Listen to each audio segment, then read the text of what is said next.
Aquí y ahora, desafíos y acciones para la inclusión laboral.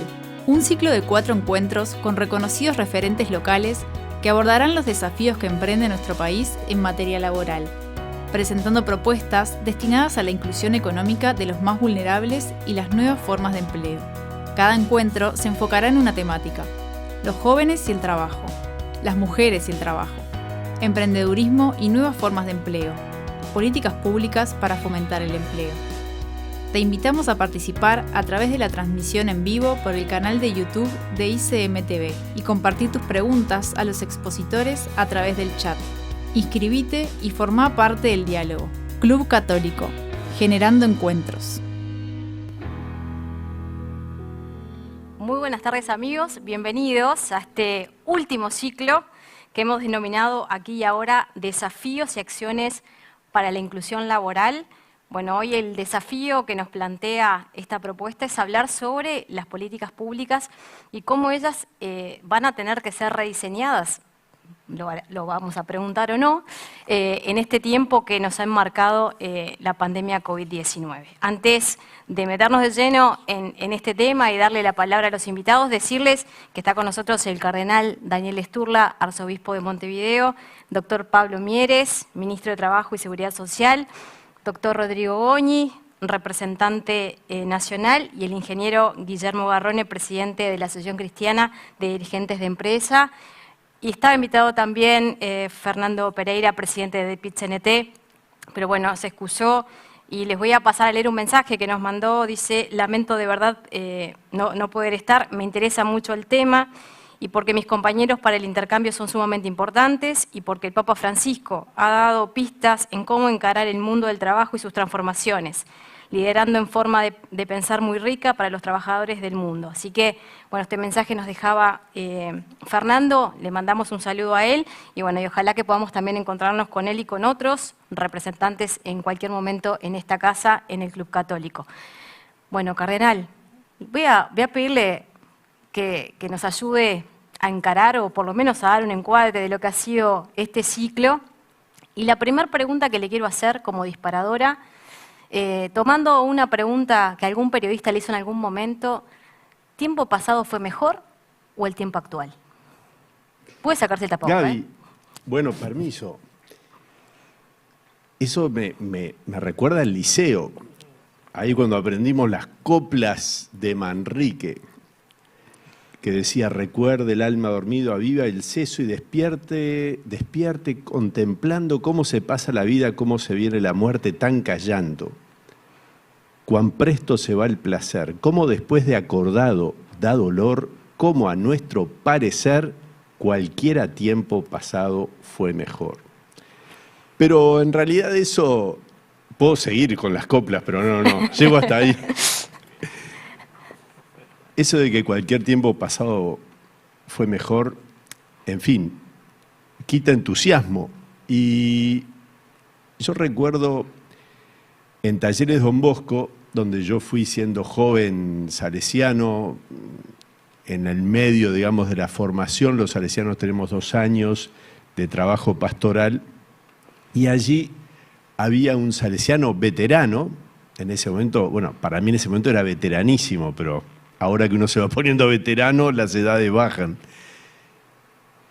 que decía: ahora es mucho mejor que antes. Y yo dije: qué genial un veterano que pueda tener esta actitud frente a la vida. Ahora es mucho mejor que antes. Bueno, yo creo que por ahí va el tema de decir: tenemos este tiempo presente aquí y es el tiempo que nosotros queremos, que tenemos la responsabilidad de ver qué podemos hacer.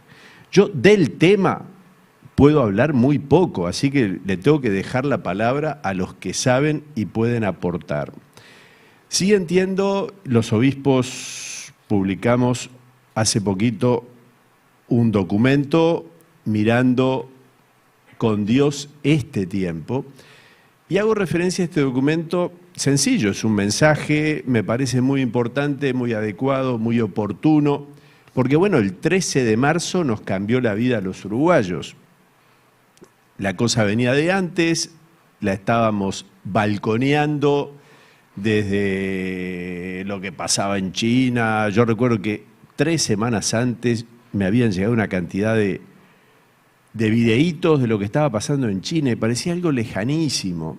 Y de repente irrumpió entre nosotros. El otro día, en un encuentro que le dieron el premio Jerusalén al senador Bordaberry, fui y allí una señora me recordó, yo no lo recordaba, que el día antes, el jueves 12, habíamos estado en un homenaje a David Frem, una conmemoración del vil asesinato de este uruguayo judío en Paysandú. Y entonces que ella no me había saludado ese día porque ya estábamos en la previa y bueno, ya se estaba cuidando. Pero sí recuerdo perfectamente el viernes 13 en la tarde yo tenía un bautismo y cuando fui al bautismo en la catedral fue la primera vez que tuve el choque del saludo. En ese momento era un saludo de inclinación de cabeza, todavía no habíamos aprendido esto, no teníamos tapaboca, pero era como una sensación extrañísima. Bueno, eso significó mucho en la vida de todos los uruguayos, me refiero brevemente a lo que significó en la vida de la Iglesia. Nosotros inmediatamente, en diálogo con el gobierno, suspendimos las celebraciones. Después ahí comenzó toda una ronda de diálogos con otras iglesias y confesiones religiosas. Incluso publicamos, hicimos un spot con ICM que fue mostrando y exhortando al cuidado. Tuvimos una reunión con el secretario de Presidencia, Álvaro Delgado.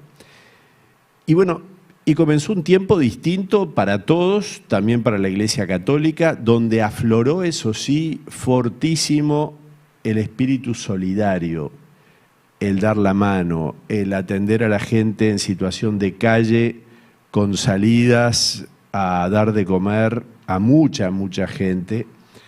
Muchos grupos al principio se retrayeron, pero después comenzó de vuelta y hubo algún grupo que siempre estuvo. Y después comenzó a descubrirse, me parece a mí, toda una dimensión nueva, ¿no? Ahí fue la respuesta inmediata de trabajadores de ICM, por ejemplo, ¿no? Al día siguiente de comenzar la pandemia, mejor dicho, al día siguiente del domingo 15, o sea, el lunes 16, al día siguiente de la suspensión de las misas, ya se estaban emitiendo por el canal web las misas. Eso supone gente que trabajó para hacer esto. Y después tuvimos muchas realidades, por un lado de diálogo en el gobierno para la reapertura, por otro lado lo que significó los colegios y las obras sociales. Allí hay tantas, pienso que los números del país se me pierden un poco, pero en Montevideo hay 76 colegios católicos, 83 parroquias, 130 capillas, 120 obras sociales de distinto tamaño, es cierto, es decir, algunos son emprendimientos más sencillos y otras son obras muy fuertes. Bueno, todo eso que de algún modo se frenó y que después pudo ir recomenzando.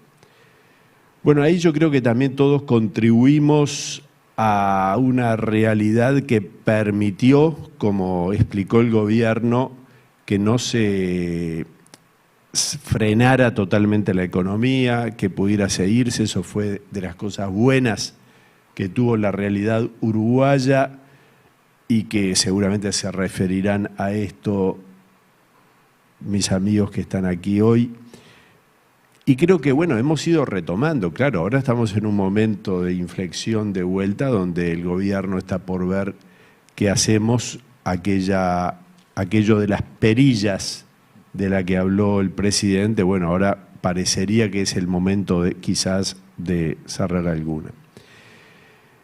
Y entre tantas cosas medio entreveradas que estoy diciendo, el otro día estuve en la asunción de la nueva intendenta de Montevideo y quiero referirme a algo que me toca mucho el corazón, hablando del tema trabajo, porque tiene que ver con el padre Cacho. La intendente de Montevideo se refirió al tema de los clasificadores hizo una serie de propuestas, fue muy interesante, muy lindo el acto, con participación de la orquesta municipal, fantástica, con varios artistas, en fin. El discurso de la intendente de Montevideo fue muy bueno porque también habló en ese sentido amplio que tiene que tener un gobernante que gobierna no solo para los de su partido, sino para, para toda la gente. Pero allí hizo una referencia explícita al tema del trabajo de los clasificadores y a posibilidades que se les abrirían, y habló con una dignidad de ese trabajo que supone además tocar uno de los aspectos fundamentales del mundo, pero que también ha tenido tanto que ver en ello el Papa Francisco, me refiero al cuidado del medio ambiente. Entonces recuerdo a ese profeta que fue Cacho, pensemos que Cacho murió en el año 92, y ya él hablaba de esta realidad. Y aparte, él fue el que le dio a estas personas el sentido de que no eran, como se decía en esa época, requechero, los que juntaban el requeche de la basura, sino que eran clasificadores. Bueno, eso es fundamental y toca un aspecto clave del trabajo, que es aquello que la doctrina social de la Iglesia enseña. El tema del trabajo no es solamente algo que tiene valor por el trabajo objetivo que hace la persona, sea el trabajo que sea, sino que el valor más importante es el valor subjetivo, que lo da por la dignidad de la persona que realiza ese trabajo. Ese es un elemento clave, y por eso pasar de requechero a clasificador y pasar a que eso que hace años fue una profecía, pero que ya la realizó Cacho en su momento, y que ahora en la asunción de una nueva intendente se habla con reconocimiento de lo que tiene el valor de ese trabajo, me parece fantástico. Bueno, ahora es mejor que antes, decía este salesiano. Yo digo, no sé si es mejor o es peor, lo que sí sé es que este es el tiempo en el cual nosotros somos responsables de lo que tenemos que hacer, y por lo tanto no hay nada mejor que este momento, porque mirado desde una perspectiva sobrenatural, es aquel momento de la historia en que la providencia de Dios nos ha puesto en servicios, en este caso, en servicios a la sociedad de distinta entidad. Bueno, que seamos dignos del servicio que prestamos, que cuando miremos dentro de 5 o 10 años, este año 2020, podamos decir, bueno, supimos responder al desafío que se nos planteaba. Pero le dejo a estos colegas que obviamente podrán decir mucho más específicamente del tema que lo que yo puedo aportar, y aprenderé de ustedes. Gracias. Muchísimas gracias.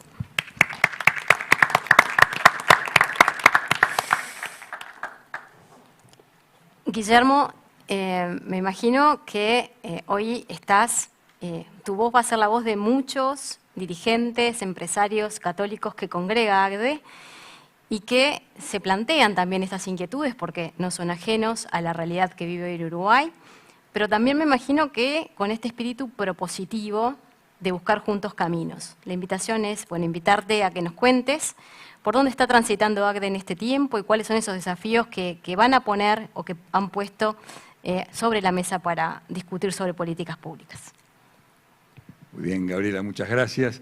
Y gracias por invitarnos a esta casa que sentimos como nuestra, nos sentimos muy bien porque tenemos un montón de cosas en común, ¿no? Sobre todo esto, lo que decía recién el cardenal, de tener a la persona como centro de toda actividad. Y en lo que nos toca a nosotros, hacer que dentro de la empresa sea la persona la que está en el centro.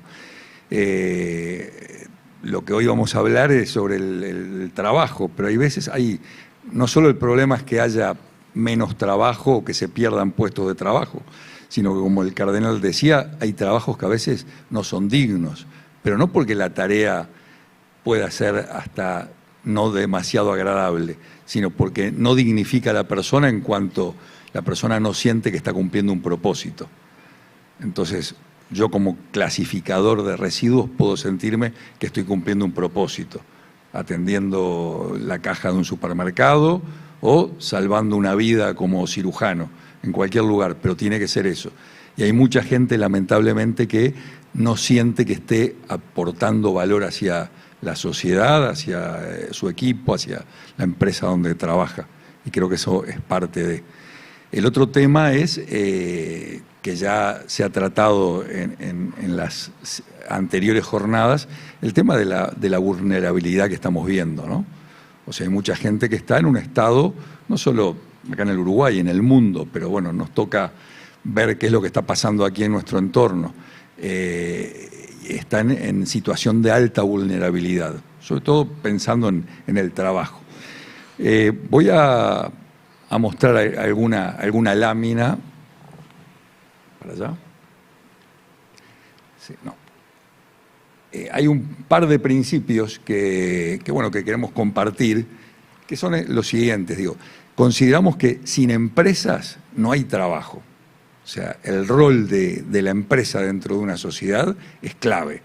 Entonces, recién estábamos hablando con Rodrigo afuera, bueno, el empresario, el emprendedor, todo lo que tiene que haber para que eso ocurra.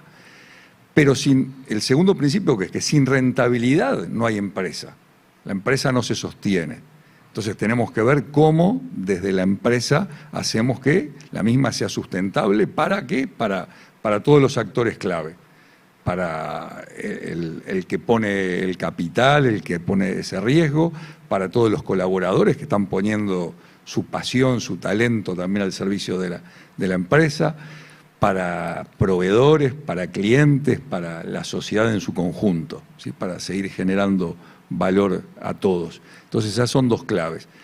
Hay un tercer elemento que es qué hacemos con esa rentabilidad, que daría para varias tardecitas de discusión. Y bueno, desde ACDE lo que queremos es promover conciencia de que esa rentabilidad de algún modo se vuelque hacia la empresa, se vuelque hacia la sociedad y sea equitativamente distribuida de acuerdo a lo que cada uno va agregando.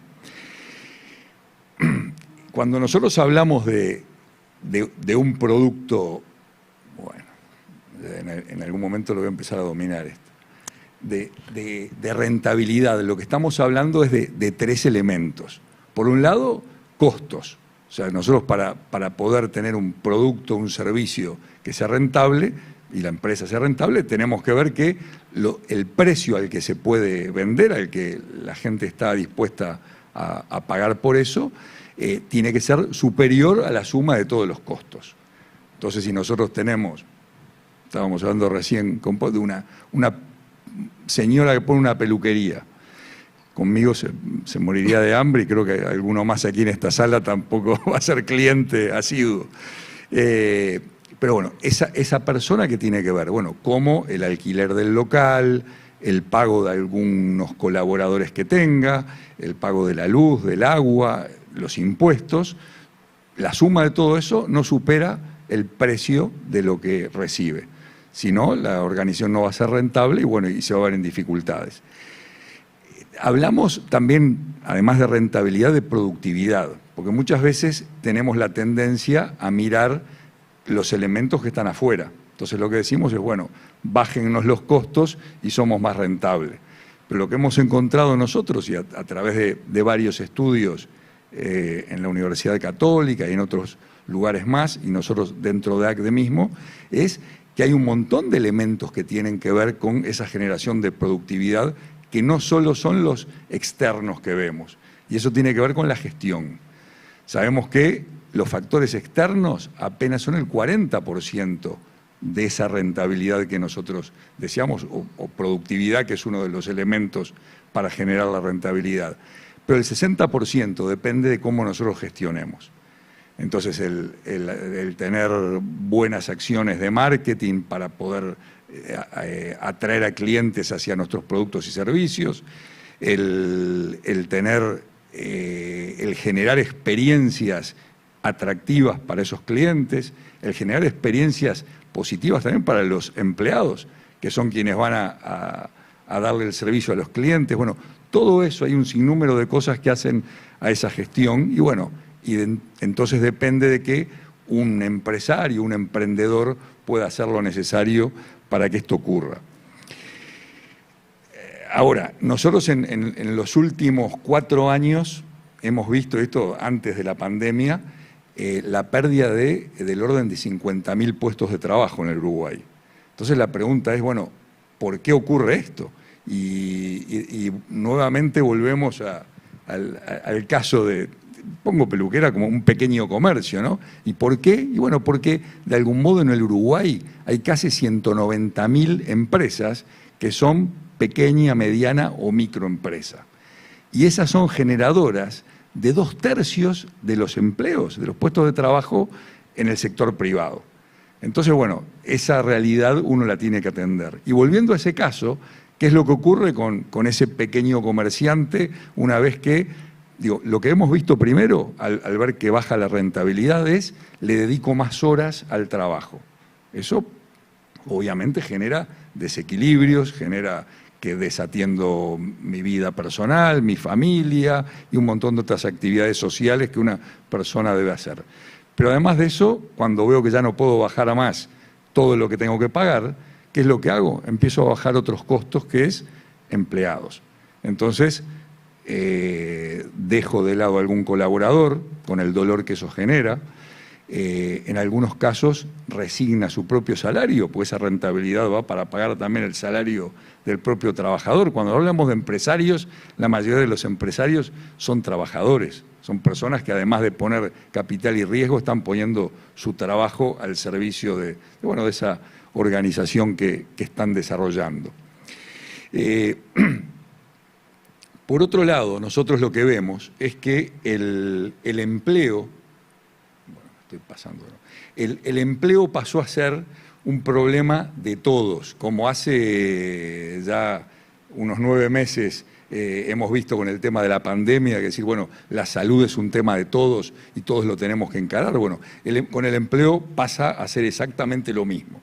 Y nosotros lo que hemos generado desde ACDE fue una carta abierta, y eso lo hemos compartido con Fernando Pereira, que justamente hoy no pudo estar, y lo hemos dialogado con otras autoridades del PIT-CNT, lo hemos compartido en el Ministerio del Trabajo con el doctor Mieres, lo hemos compartido en las distintas cámaras empresariales. ¿Y qué es lo que decimos? Que esta responsabilidad en parte es del gobierno. Decíamos, bueno, deberá aplicar medidas y medidas diferenciadas y ajustadas en función de la realidad de cada rama de actividad y de acuerdo a los puestos de trabajo que puedan mantenerse o crearse. Pero no alcanza solo con que el gobierno haga su esfuerzo, su cuota parte. Los empresarios también, dice, tenemos que velar por la rentabilidad del emprendimiento y por el bienestar de nuestros colaboradores y sus familias. Pero poniendo énfasis en que lo último, lo segundo citado debería estar en primer lugar. O sea que si es necesario sacrificar la rentabilidad por el bienestar de los colaboradores, habrá que saber hacerlo en este momento. Y en tercer término, los colaboradores, que además de estar preocupados y velar por su salario y las fuentes de trabajo, tienen que atender la rentabilidad y sustentabilidad de la empresa. O sea, entre todos tenemos que hacer que la máquina funcione, que los motores sigan encendidos y que sigamos generando buen trabajo, trabajo de calidad y calidad de vida para todos. Entonces, ante esta situación, nosotros de algún modo nos planteamos algunos desafíos. No problemas, por eso de que hablábamos recién, de que todo tiempo pasado fue mejor, no creemos en que el tiempo presente es fantástico, a pesar de, y que muchos dicen, bueno, este 2020 es un año para el olvido, pero muchos también creemos que es un año que nos está enseñando muchísimas cosas. Entonces, bueno, es hora de aprender todas esas enseñanzas y capitalizarlas para el 2021 y los siguientes años. Entonces, lo que nosotros vemos como desafíos, ¿qué es? Primero, vivir la empresa como comunidad. Entonces, al vivirla como comunidad y poniendo a la persona, como decíamos, como centro de toda actividad, vamos a preocuparnos, por supuesto, de esa rentabilidad que es la que va a generar que se sostenga la empresa, pero nos vamos a preocupar de muchas otras cosas que ocurren en la organización cuando escuchamos a nuestra gente. Y lo que sabemos cuando hablábamos de la gestión como empresario es que cuando uno está cerca de, además del cliente, cerca de sus colaboradores, las cosas cambian. Y eso es parte de ese motor que hace que seamos rentables. Para eso hablamos de algunas virtudes clave, virtudes que no debemos dejar de lado. La humildad para saber además estar abiertos a opiniones de otros, sobre todo cuando son distintas a las nuestras. El reconocer a la persona como un otro y en su dignidad.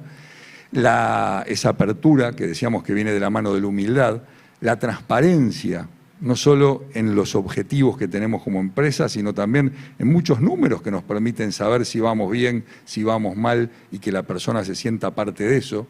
La integridad, que habla de que lo que decimos, pensamos, hacemos es una sola cosa. Y bueno, y la valentía para acercarnos a todo esto y para no pensar que el cambio lo tiene que generar otro, sino que muchas veces el cambio lo tenemos que generar nosotros mismos. En segundo lugar, eso que hablábamos de la rentabilidad, el desafío de bajar los costos para las empresas, que viene asociado a la mejora de la gestión. Decíamos, lo de afuera habrá un 40%, pero hay un 60% que depende de nosotros, de cómo yo mejoro la gestión. En cuarto lugar, y aquí tengo sentado al lado mío al propulsor de la ley para el emprendedurismo y que la ha presentado muy bien en el Parlamento días atrás, a Rodrigo Goñi, bueno, es el apoyar ese emprendedurismo. O sea, y no solo el joven que emprende algo, también estamos viendo muchos veteranos emprendiendo cosas y estamos viendo gente dentro de las empresas también emprendiendo nuevas iniciativas. Y en quinto lugar, la esperanza y el optimismo. O sea, no podemos olvidarnos que en momentos donde a veces mucha gente ve todo muy negro, bueno, hay una luz. Y nosotros tenemos que, como empresarios dentro de las empresas, vivir y resaltar esa luz, ponerla arriba de la mesa y bueno, y mostrar, no es un falso optimismo, sino mostrar en base a realidad cómo nosotros vemos el camino para salir adelante. Así que bueno, por allí van las cosas que estábamos pensando y haciendo dentro de ACDE. Muchísimas gracias. Guillermo, tenés un video para compartir, ¿verdad? Hay un video que nos va a compartir ACDE que habla un poco de esta etapa. Por nuestras empresas, nuestros colaboradores y sus familias, y también por el país. Los motores de la economía no pueden parar y por eso ACDE ha trabajado desde el primer día brindando las herramientas para hacerlo. Información actualizada día a día, 100 dirigentes de empresas trabajando en grupos en forma virtual, capacitación para la reconversión digital, mentorías con impacto en más de 1000 colaboradores, conexión con instituciones de microfinanzas y consultoría, networking digital. Cuando trabajamos en equipo, se puede. ACDE, juntos por el bien común. Muchísimas gracias. Rodrigo, emprendedurismo, una palabra que está entrando en el lenguaje, está entrando en proyectos, en procesos. El lunes pasado veíamos ejemplos concretos.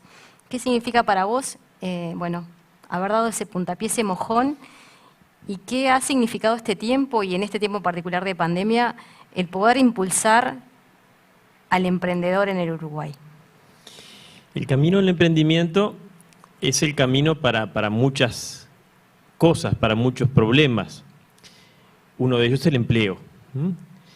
El empleo realmente hoy es el principal problema. Los políticos tenemos que responder a los reclamos de la sociedad.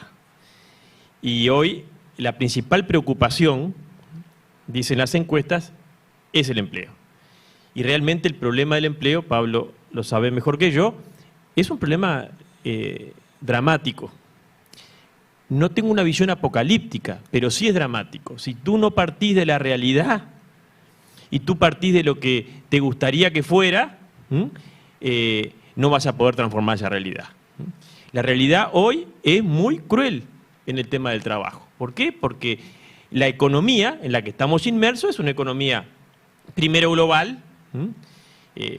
Digamos, hablemos de gran parte, digamos, de los puestos de trabajo. En Uruguay hay más de 1.300.000 puestos de trabajo. Bueno, la mayoría de esos puestos de trabajo tienen que responder a que las empresas que lo generan, que los habilitan, están inmersas, integradas al mundo. Hoy la economía es global, nadie puede dudar de eso. Si tú producís bienes o servicios, tenés que hacerlo al costo comparativamente igual o menor que cualquier lado del mundo. Porque hoy, y cada vez más, y la tecnología 3D que está llegando ya para todo, va a ser generalizada, el mismo bien o el mismo servicio te lo van a poder, o sobre todo el mismo bien, proveer con esa tecnología de cualquier lado del mundo. Entonces, el camino del emprendimiento es el que hoy genera más empleo en cualquier lado del mundo. Las empresas hoy en general no están generando nuevos puestos de trabajo. Las empresas hoy se están achicando. ¿Por qué? Se están achicando en puestos de trabajo porque las tecnologías, la economía nuestra de hoy, es de base tecnológica y de base digital. Y eso lleva a que cada día las empresas produzcan igual o más con menos gente. Eso es un hecho. Por lo tanto, quienes están generando hoy nuevos puestos de trabajo es el emprendedor. Por supuesto que hay un sinfín de tipos de emprendedor, pero naturalmente no podemos ser ingenuos.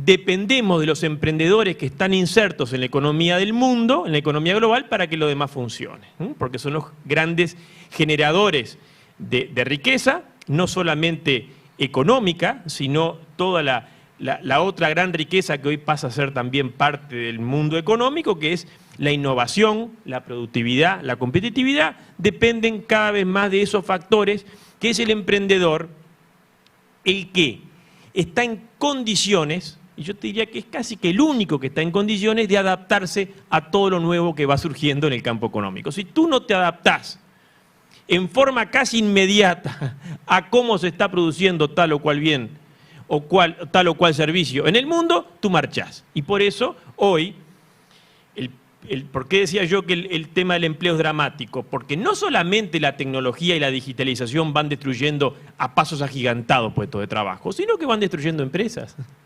Y Pablo sabe muy bien que le llegan muchas veces empresas desesperadas a ver qué apoyo tiene, y para muchas de ellas no hay solución. Para muchas sí. Y ahí, naturalmente, hay una gran tarea para hacer si realmente asumimos que hoy la empresa tiene que estar en el centro.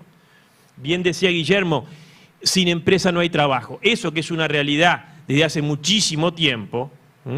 El Estado llega a estos 300.000 puestos de trabajo y sabemos que hay un exceso y cada vez se va a agotar más cuando venga todo el proceso de digitalización en el Estado. Naturalmente que ese número va a reducirse muchísimo. El que crea empleo entonces es la empresa y sobre todo el nuevo emprendimiento.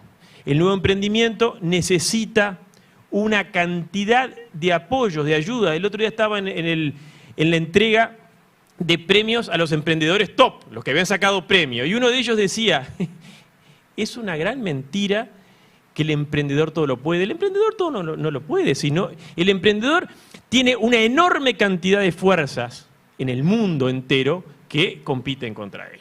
Entonces, si tú no le das dentro de tu espacio todas las condiciones para que ese emprendimiento pueda realmente desarrollarse, ese emprendimiento no se va a desarrollar. Una de las grandes razones que a mí me llevó a pelear 5 años con la ley de emprendimiento es que en todas las reuniones con los jóvenes emprendedores me decían, diputado, mire que si no tenemos esto, yo me voy. Porque hoy los nuevos emprendedores van a cualquier lado donde puedan desarrollar su emprendimiento. Si tienen la idea, tienen el proyecto, digamos, el lugar es lo de menos. Entonces, pedían determinadas herramientas. Yo no inventé nada con la ley de emprendimiento. Lo único que hicimos fue darle una estructura jurídica y darle viabilidad política a todas las herramientas que ellos estaban pidiendo y que realmente a uno ahí, a un año, el otro día celebrábamos el primer año de la ley de emprendimiento, uno se da cuenta cómo usan los emprendedores las herramientas que están pidiendo. No las piden porque sí.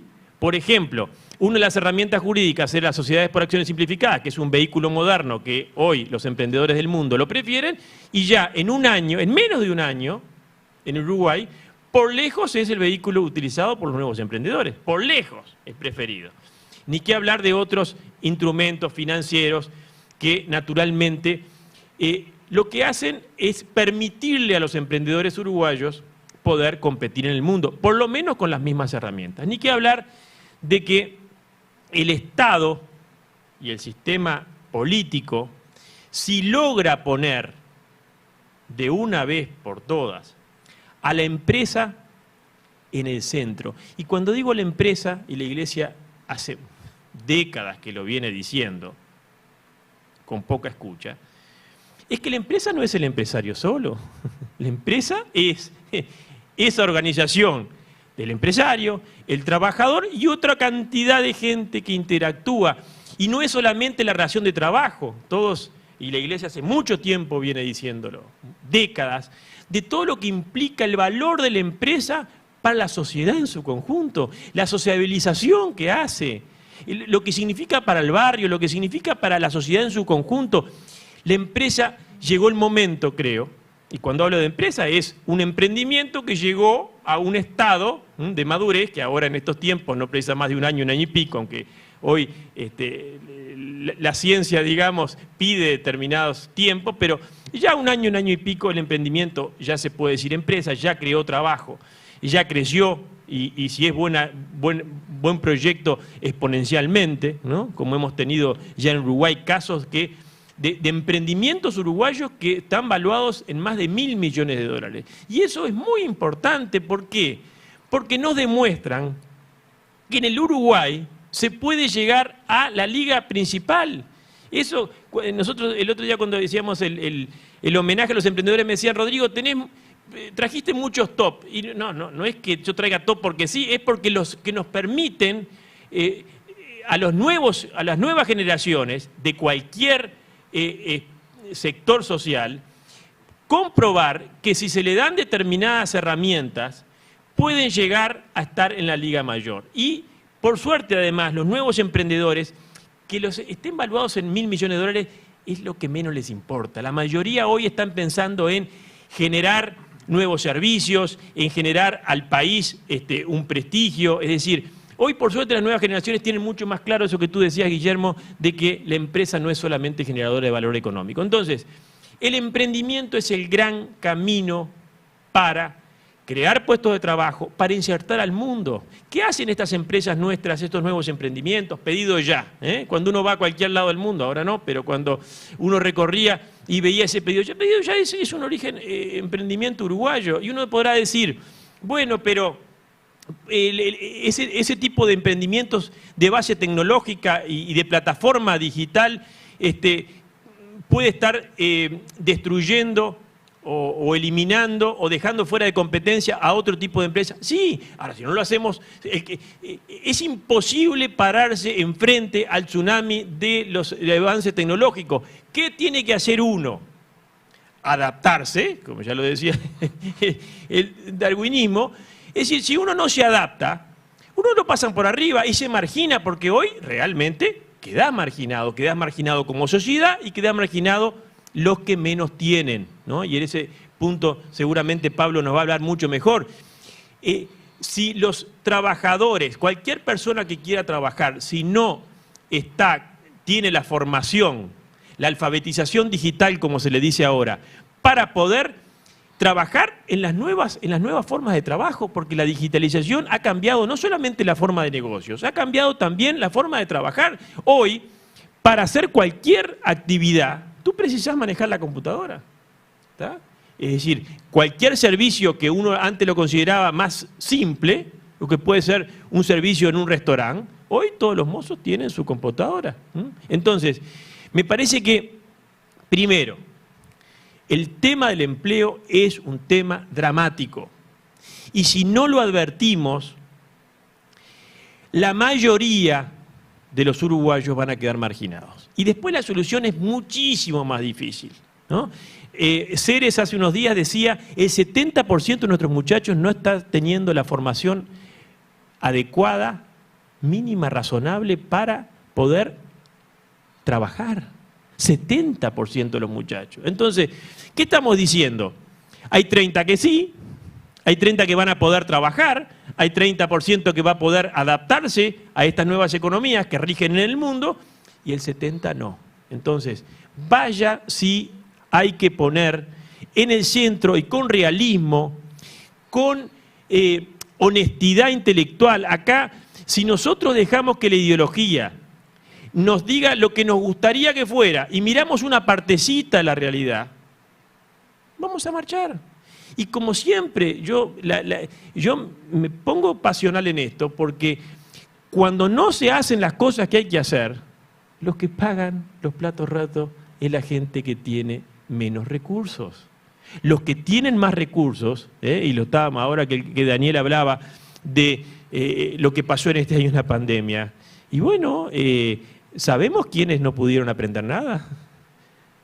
Por 1000 razones. Entonces, en esto hay que ser muy valientes, muy honestos, ¿no?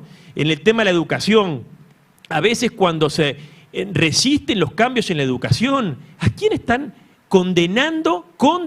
Ahora sí, en este mundo, yo no digo si es mejor o peor que el de antes, pero que en este mundo, el que no tenga la formación mínima adecuada no trabaja en nada, no trabaja en nada. Entonces me parece que es un tema central, el tema del empleo central. Hay que poner en el centro a quien puede crear empleo, que son las empresas.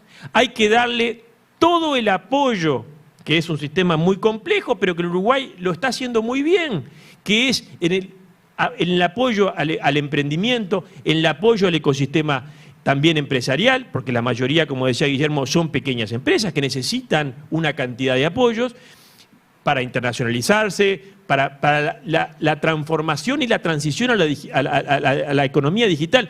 Si nosotros no apoyamos a ese número enorme de empresas, que es la mayoría en Uruguay, a hacer la transición digital, no la pueden hacer solos. Y ahí el Estado tiene programas que todos tenemos que entender que son absolutamente prioritarios. Si no apuntamos ahí, ¿tá? Los índices y las estadísticas de desempleo no hay que mirarlas en la foto. Pablo lo va a explicar mucho mejor que yo. Uno tiene que ver una tendencia complicada, que no es del Uruguay, es del mundo, pero mucho peor que la tendencia es la perspectiva. Si nosotros no logramos adaptarnos a lo que viene, y por supuesto, cuanto más demoremos, más difícil y más costos, con más heridas vamos a hacer esa transición, es inevitable.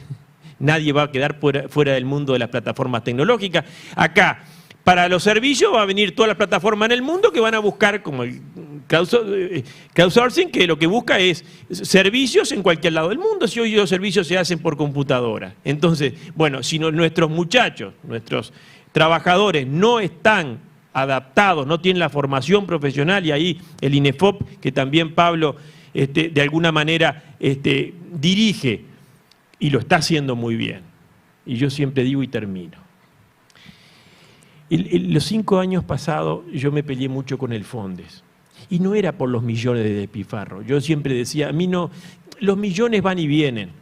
Lo que no se recupera es el tiempo perdido y la creencia equivocada que se va transmitiendo.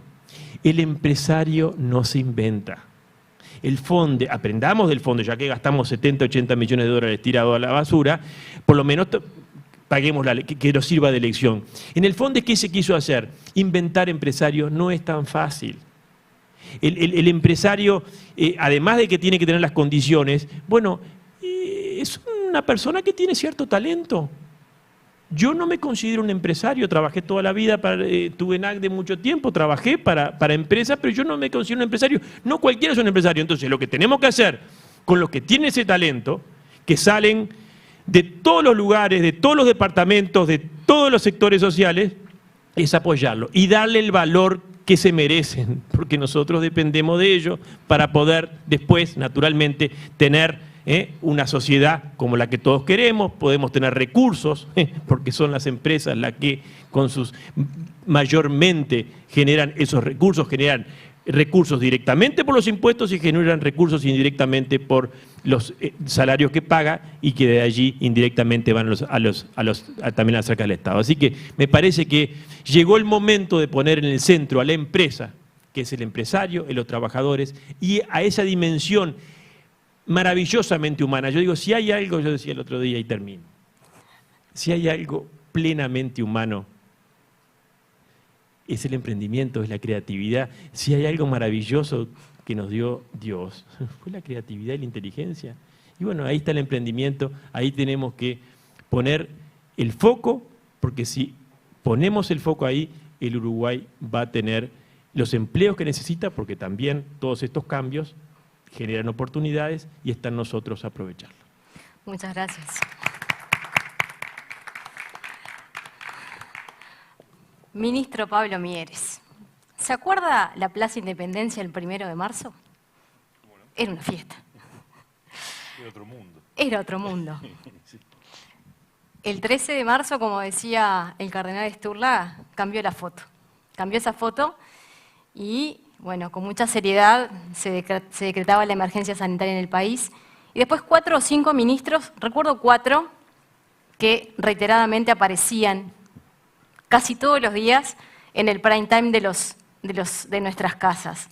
El ministro de Salud Pública, el ministro de Desarrollo Social, la ministra de Economía y el ministro de Trabajo. Vaya si tuvo que empezar a reescribir esas políticas públicas, porque me imagino que no era solo el desafío de negociar los presupuestos con los sindicatos, los trabajadores, los cupos, sino que se venía un nuevo desafío que me gustaría que nos contara cómo fue articular, delinear, dibujar en un papel blanco una política que tenía que dar respuesta al corto plazo a una emergencia sanitaria. Bueno, un gusto estar acá. Gracias por la invitación. Un placer además compartir con los demás integrantes del panel. La verdad que fue un impacto muy grande para para el mundo, literalmente. Esto fue es una situación planetaria que durante décadas venideras vamos a estar recordando, va a tener un impacto brutal cultural, social, económico, ni hablar, y por supuesto laboral. Yo siempre digo que la pandemia fue un diluvio sobre terreno ya mojado, ¿no? Es decir, el empleo estaba afectado, lo decía Rodrigo, estaba bastante afectado, habíamos perdido 50.000 puestos de trabajo en los últimos años, teníamos un índice de desocupación muy alto y teníamos ya el desafío principal planteado como en torno al empleo. Por lo tanto, lo que pasó con la pandemia es que agravó de una manera rotunda, radical, y además nos obligó a alterar la agenda también, fuertemente. Yo diría, lo primero era el sostén. La primera reacción tenía que ser y fue el sostenimiento de la realidad de tantos y tantos trabajadores que pasaron repentinamente al seguro de paro. Uruguay tiene una ventaja brutal con respecto a buena parte, a todos los países de América Latina y a buena parte de los países del mundo, que es que tenemos el 50% de la población económicamente activa vinculada a un seguro de cese de actividad, el seguro de paro. Esto nosotros estamos acostumbrados, pero no es frecuente en el mundo. Hay estudios de la OIT que dicen que si sacáramos, que solo el 16% de los trabajadores latinoamericanos tienen seguro por cese de actividad, seguro de desempleo. Y si sacamos Uruguay y Chile, el porcentaje baja al 6%. O sea que si será escaso ese patrimonio, que por otra parte tiene una asignatura pendiente que son las unipersonales. todas las personas que son, en definitiva, trabajadores, como bien decía Guillermo. Es decir, las personas que tienen, digamos que son cuentapropistas, que facturan, no tienen seguro por desempleo, por lo tanto, de un día para el otro pasan del todo a la nada, es decir, de facturarle de repente a una persona que le compra los servicios, que arrienda servicios, a no tener nada. Esa es una asignatura pendiente, y también la informalidad, que estaba en el orden del 25%. Vamos a ver después de todo esto en qué situación nos encontramos. Pero entonces lo primero fue sostener el empleo en base a ese instrumento tan importante que el Uruguay tiene, que es el seguro de paro. Inventamos nuevas formas de seguro de paro, flexibilizamos las condiciones de acceso al seguro de paro. Lo cierto es que hasta hoy seguimos teniendo ese desafío, porque además, como bien se señalaba, esto no ha terminado. Esto está en un momento, Daniel decía, no sabemos. En realidad uno de los grandes problemas, cuando al gobierno se le exigen recursos para enfrentar la pandemia, uno de los grandes problemas es que no sabemos cuándo termina.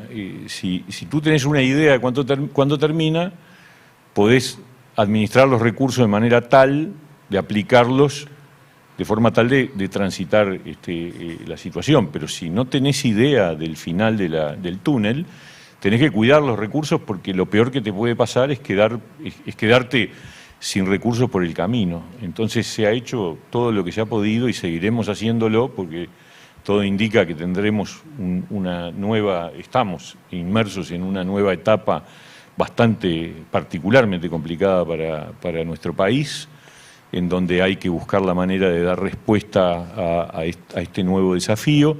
Pero entonces lo primero es sostener, y sostener es ofrecer el seguro de paro, prorrogar la permanencia del seguro de paro, eso es una cosa que es muy importante, y otorgar beneficios a las empresas que se animan a sacar del seguro de paro a sus trabajadores. Esas cosas, en primer lugar, fue lo que hicimos, es decir, el sostenimiento. El segundo es un procedimiento, el diálogo tripartito, el diálogo con empleadores y trabajadores. Yo creo que ese es otro capital que tiene el Uruguay. Es decir, el otro día me tocó hacer una presentación para una universidad chilena, y hablábamos del diálogo tripartito, y los comentaristas decían, bueno, ese es un capital que no se construye de un día para el otro. Hoy no está Fernando, pero hubiera estado, y ciertamente ese diálogo entre cámaras empresariales, sindicatos y gobierno es clave, y fue clave. De hecho, yo me acuerdo que el lunes 16 de marzo, en el Ministerio de Trabajo estábamos reunidos con la cúpula del PIT-CNT y los dirigentes de las cámaras empresariales, analizando de qué manera elaborábamos los protocolos para el trabajo en tiempos de pandemia. Y a partir de allí se llevó adelante un conjunto de ideas y de medidas que lamentablemente hoy se han aflojado en la observancia. Es un tema realmente que duele. La Inspección de Trabajo empezó hace 2 semanas a inspeccionar de manera más intensa los protocolos sanitarios. Tenemos un 60% de incumplimiento, es una cosa realmente preocupante. Pero bueno, esos protocolos se construyeron desde el primer día, luego se construyeron nuevos protocolos para la reactivación de la construcción, del comercio, de la educación, y también se construyó un diálogo por el empleo, del que ha surgido una serie de ideas que se han ido poniendo en marcha, entre otras, algunos consejos sectoriales que van a empezar a funcionar en los próximos días en relación a aquellos sectores que están particularmente afectados en materia de empleo, para encontrar medidas más específicas para lo que es la realidad del turismo, por ejemplo, de algunas áreas del comercio y de tantos otros, bueno, ni hablar del tiempo libre, la recreación, la comunicación, o sea, aquellos sectores que están más afectados. Ahora, el mayor desafío, y un poco tomo lo que han dicho mis compañeros de panel, es cómo pronosticamos lo que va a pasar con el mercado de trabajo. decir, el gran desafío es cómo avanzamos en la idea, porque toda crisis genera una reestructura del trabajo, del mercado laboral, y acelera incorporación de tecnología, el empleador se ve desafiado, tiene que avanzar más rápido en una reconversión de su propia empresa. Muchas veces eso implica que hay puestos de trabajo que dejan de tener sentido y aparecen nuevos. Yo soy de los que cree que las revoluciones tecnológicas lo que hacen es cambiar los roles laborales. Lo que pasa, y no necesariamente que desaparezca el trabajo, al contrario. El trabajo, desde la revolución industrial en adelante, lo que ha quedado en manifiesto es que aparecen nuevas funciones laborales. El problema es el desacople entre lo que una persona está preparado para hacer y lo que se requiere. Y ahí queda mucha gente por el camino. Entonces, el gran desafío que hoy tenemos, el principal, además del sostenimiento y del diálogo, el otro gran desafío es la construcción de un pronóstico sobre cuáles son las habilidades digitales, las habilidades actitudinales, transversales, que le permiten a una persona reengancharse, a aprender y poder, por lo tanto, aspirar a obtener un nuevo empleo. Y ese es un gran asunto que estamos trabajando, se podrán imaginar, desde el Ministerio, analizando cuáles son los nuevos roles y generando desde el INEFOP, que es el gran instrumento que tenemos para la capacitación y la reconversión laboral, la oferta de cursos, de reciclaje, etcétera, que le dé a los trabajadores que van quedando por el camino una oportunidad de reenganche. Y ahí tiene un capítulo especial, un asunto en donde el Uruguay está muy atrasado, Rodrigo lo mencionaba, que es la educación. O sea, tenemos que recrear una educación capaz de sintonizar con el proceso de cambio del trabajo. Y en ese sentido también yo soy muy hincha de promover las capacidades de emprendedurismo, porque yo creo que la persona tiene que cada vez más construir su propio espacio de trabajo. Y a veces es en relación de dependencia, pero muchas otras veces es en relación de trabajo por cuenta propia. Y es un trabajador, nada más que, a su vez, es un emprendedor que se genera a sí mismo las oportunidades de trabajo. Y para eso la educación tiene que pegar un salto rápido y cualitativo, de manera tal de que se forme a las nuevas generaciones para lo que son realmente los nuevos puestos de trabajo. Yo creo que una parte de la explicación de la deserción estudiantil tiene que ver con que lo que se le ofrece a los muchachos en las aulas tiene muy poco que ver con las oportunidades reales de futuro. Y eso implica una reforma educativa que todos queremos y vamos a impulsar enormemente y muy rápidamente, porque los tiempos son cada vez más dinámicos y la educación tiene que tener la capacidad de leer lo que va pasando y por lo tanto tiene que tener un diálogo muy fuerte con el mundo del emprendedurismo, con el mundo empresarial, porque de ahí tiene que surgir la idea de para dónde van los contenidos. Y algunos dicen, no, pero educar para el mercado, bueno, ¿y si no? Y si no se educa para lo que realmente después se necesita, ¿para qué estamos educando? ¿No es cierto? La educación tiene, para mi modo de ver, dos grandes patas. Por un lado, la formación en valores, la formación en sociabilidad, es decir, socializar a las nuevas generaciones en una serie de valores que hacen a la convivencia y a la calidad de una sociedad en términos de solidaridad, de justicia social, de equidad, etcétera. Pero el otro gran valor es preparar al muchacho para los desafíos de un mundo que obviamente cambia y que requiere de que ese muchacho salga del sistema educativo o que mientras transcurre por el sistema educativo pueda insertarse eficazmente en el futuro. Y lo último tiene que ver con el apoyo a los más vulnerables. Y acá yo quiero detenerme en particular en el tema de los jóvenes. el Uruguay tiene una mancha muy grande, que es el altísimo nivel de desocupación juvenil que tenemos. El Uruguay tiene una tasa de desocupación juvenil que es de las más altas de América Latina. Y eso tiene que golpearnos fuertemente. Y como se dijo también acá, en toda crisis los que quedan más para atrás son los más débiles. Y los más débiles son los jóvenes, que han aumentado su nivel de desocupación en estos meses. Los jóvenes, las mujeres, los discapacitados. Ahí está el punto neurálgico de lo que tenemos que construir hacia el futuro. Es decir, trabajar en instrumentos normativos que ayuden a la incorporación más eficaz de aquellos que hoy son los más débiles, que lamentablemente son nuestros jóvenes. Por ahí van algunos de los tantos desafíos que tenemos por delante, ¿no? Muchas gracias. Muchísimas gracias, Pablo. Bueno, ahora vamos a invitar a Daniel Campón, que tiene el gran desafío de hacernos un resumen de lo que se habló en esta noche. Bienvenido, Daniel. Daniel es el presidente del Club Católico.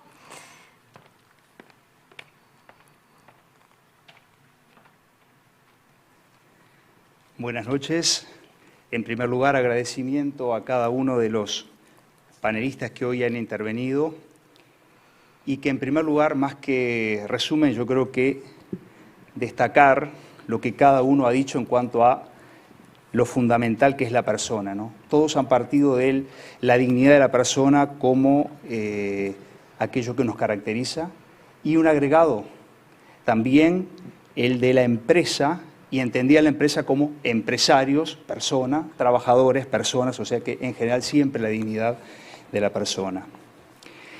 Desde el Club Católico siempre, o lo que queremos es también esta cultura del diálogo, que se ha hablado hoy, que se ha marcado hoy, entendida por la búsqueda del bien común. Y eso es lo que hoy han intentado o han tratado cada uno de nuestros panelistas. Un elemento, o rescatando alguna de las características, el desafío es la esperanza. Si una palabra un poco recojo de cada uno, es la esperanza. Aun cuando el diputado Goñi nos dice, es duro, es cruel las dificultades, pero sí, lo mejor está por venir, nos dice el cardenal Sturla, ¿sí? Lo mejor es esto que tenemos para hacer el hoy y hacia el futuro, una mirada de esperanza. También el ingeniero Garrone nos hablaba de esa oportunidad, esa esperanza como un desafío también. Nos lo habla también el ministro, cuando nos habla de ese diálogo constante y esa esperanza en los jóvenes y mirarlos a los jóvenes. Y también esa esperanza que nos dice el diputado Goñi en cuanto a la creatividad que puede tener el nuevo emprendurismo, ¿sí? El nuevo emprendedor. Esa creatividad que justamente lo que va a dar es esa esperanza, es esa nueva mirada. No quería dejar de terminar con unas palabras de la última encíclica del Papa Francisco que nos habla del trabajo. En el capítulo 5 se llama La mejor política. Y en un punto dice exactamente, el gran tema es el trabajo. Lo verdaderamente popular es asegurar a todos la posibilidad de hacer brotar las semillas que Dios ha puesto en cada uno, sus capacidades, su iniciativa, sus fuerzas. Esa es la mejor ayuda para un pobre, el mejor camino hacia una existencia digna. El gran objetivo debería ser siempre permitirles una vida digna a través del trabajo. Por más que cambien los mecanismos de producción, la política no puede renunciar al objetivo de lograr que la organización de una sociedad asegure a cada persona alguna manera de aportar sus capacidades y su esfuerzo. Porque no existe peor pobreza que aquella que priva del trabajo y de la dignidad del trabajo. Con las palabras del Papa Francisco, preguntarles a cada uno de ustedes qué eco les deja y la familia, en realidad, del trabajador y su familia, qué eco también o qué mensaje cada uno pueda transmitirnos en este tiempo. Empieza el que quiera. Lo que dice el Papa es poder ofrecer trabajo a todos, ¿no? Y lo que yo intenté transmitir hoy es que es una tarea difícil, posible, pero difícil. Si no ponemos todo lo que hay que poner para crear trabajo, y Pablo creo que lo resumía muy bien, todas las dimensiones que hay que abordar integralmente. No se puede hacer política de empleo tocando una partecita, ¿no? Acá es la estabilidad del país, el equilibrio fiscal, la educación, el sostén de las empresas en los momentos complicados, la formación de los trabajadores. Todo eso tiene que ser abordado integralmente. Si no, y la inserción internacional del país, etcétera, etcétera. Varias dimensiones.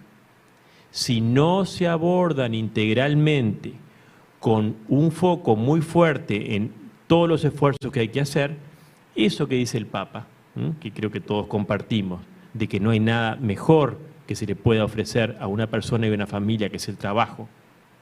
Los que hacemos política y los que no también permanentemente recibimos a muchísima gente el sufrimiento enorme que implica cuando la persona quiere trabajar y no puede hacerlo.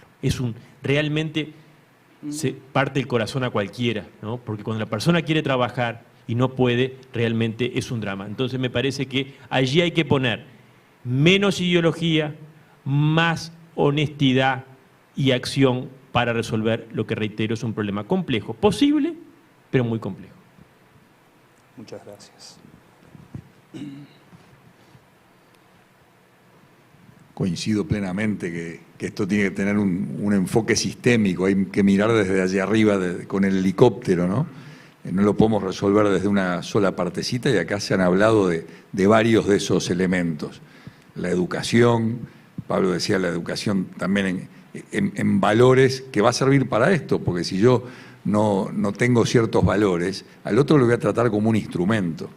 Entonces, en la medida que en la organización la persona sea bien tratada, se sienta escuchado, valorado, que lo que yo hago es un aporte a los demás, eso me hace digno.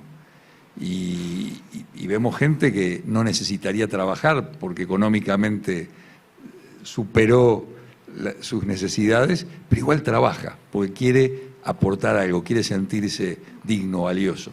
Entonces creo que desde la sociedad tenemos que ver de cada lugar, desde el Ministerio de Trabajo, cómo se crean ciertos instrumentos, desde el sistema educativo, cómo generamos otros, desde toda la sociedad, cómo creamos las bases y el ambiente. Hoy hablábamos en algún momento con Rodrigo, por supuesto que hay semillas, esto es igual que en el deporte, ¿no? Vemos y hay gente que selecciona, va a los campitos a ver quiénes son esos que van a ser grandes jugadores. Y hay gente que tiene ciertas capacidades, pero después hay que plantarlos en una tierra sana para que todo eso germine y funcione. Y hay que sostenerlo al emprendedor, al empresario, en las primeras etapas. No solo es lo previo, que es que ayudarlo a que nazca. Sabemos que la mayoría de las empresas mueren en los primeros años de intento de ser empresa. Entonces, bueno, ¿cómo ayudamos para que todo eso ocurra? Muchas gracias. Yo comparto absolutamente la idea de la esperanza y del optimismo frente a la realidad. Estamos viviendo un momento difícil, más que nunca. San Miguel Garicoitz, que era el santo del colegio al que yo fui, antes de ir al Juan, donde fuimos casi compañeros con Daniel, los vascos, decía: nunca se ha de esperar más que cuando todo parece perdido. Y yo creo que esa es una máxima muy potente en el sentido de la afirmación de que hay futuro, que hay salida. Por supuesto que no es magia, que eso significa una construcción, significa la fe, la confianza, el creer profundamente y el hacer absolutamente, como decía Rodrigo y Guillermo, esto implica un trabajo de todos, pero con la convicción de que es posible construir un mundo mejor, sin duda. Una palabra sobre el tema educativo, sobre todo de los más vulnerables. Y acá también, cómo como uruguayos tenemos que sacarnos las ideologías y tratar de ver, ¿es posible que hoy los más vulnerables tengan una educación de calidad y que perseveren en el sistema educativo? Y está demostrado que sí, que es posible, porque pongo el ejemplo de lo que conozco. El otro día estuve reunido con Fundación Sofía, Fundación Liceo Jubilar, Fundación Sofía, acá en Montevideo, de los 13 colegios que tiene, 10 son de barrios muy carenciados, y el Liceo Jubilar, y entonces allí no ha habido casi deserción escolar en un momento que en Montevideo la deserción escolar en ambientes vulnerables es muy alta. ¿Por qué? Bueno, hay un trabajo perseverante, hay un seguimiento 1 a 1, hay una comunidad educativa que se preocupa de cada persona. Ahora, todo eso no pasa en Marte, pasa acá en escuelas contiguas. Es decir, hay un trabajo a hacer, hay modelos que funcionan. Bueno, hay que tratar de fomentar estos y de imitar aquello que se sabe que rinde frutos. El tema de la educación de los chicos más vulnerables es clave.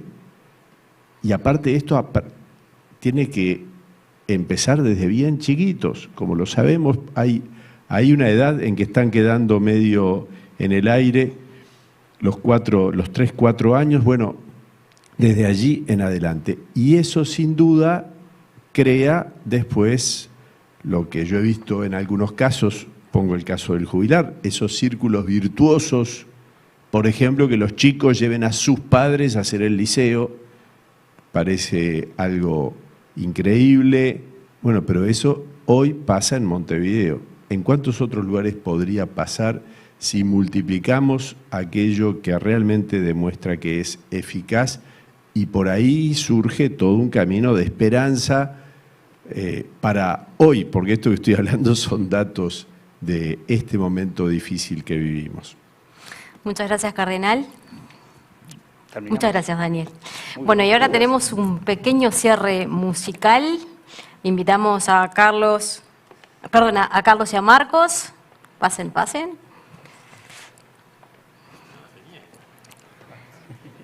Hemos traído a los tops, como decís vos.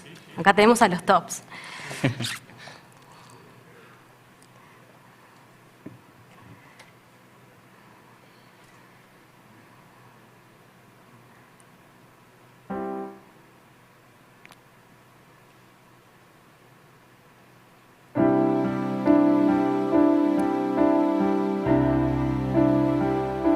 Sé que estás en medio de la guerra, sé que estás entre el dolor y la pobreza, sé que estás en la vida de los hombres, compartiendo sus temores, sé que estás en medio de la guerra, sé que estás porque siento tu presencia en los niños que sonríen, en los hombres que se esfuerzan, en las voces que se unen y en el pan sobre la mesa. Y tu amor desborda cada espacio de mi ser, repleta el universo de calor, más ancho que el mar, más lejos que el sol. Solo hay que descubrir este milagro que es vivir, despertar cada mañana y comenzar para saber que tú estás.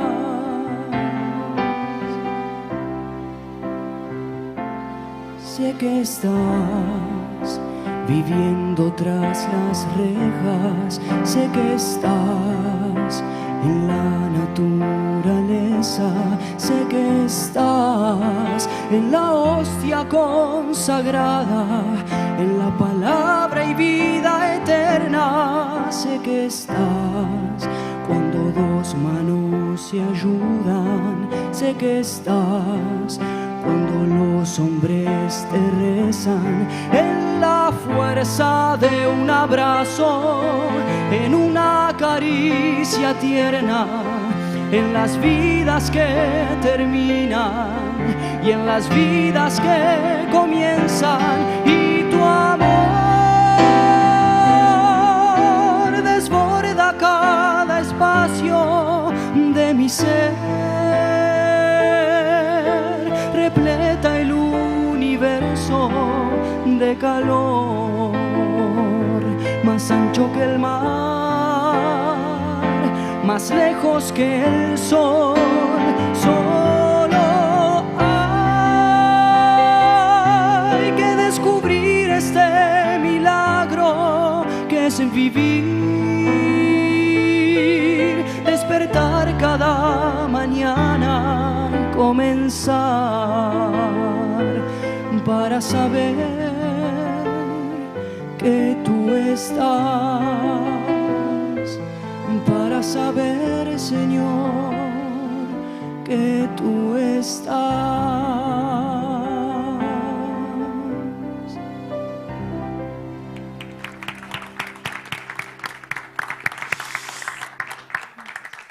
Hoy nos vamos marcados de esperanza, de nuevos caminos. Muchísimas gracias por su presencia, gracias por animarse a dialogar, a tender puentes, como nos gusta decir. Pero yo estoy con el dueño de casa y yo no puedo cerrar. Le voy a dar la derecha a Daniel para que cierre este ciclo de encuentros y así ya nos vamos todos en paz. Bueno, felicito al Club Católico. Sabemos que el Club Católico tiene una larga historia, pero no la vamos a hacer. Pero sí que quiere ser hoy un lugar de encuentro. El Papa Francisco habla de promover la cultura del encuentro. De eso se trata la misión del Club Católico hoy en la sociedad montevideana.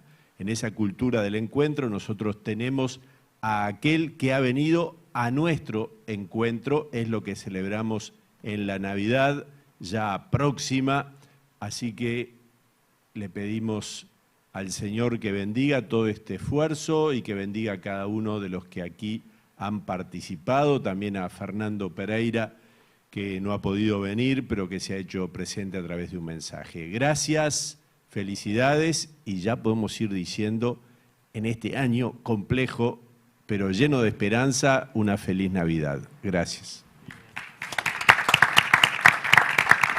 Aquí y ahora, desafíos y acciones para la inclusión laboral.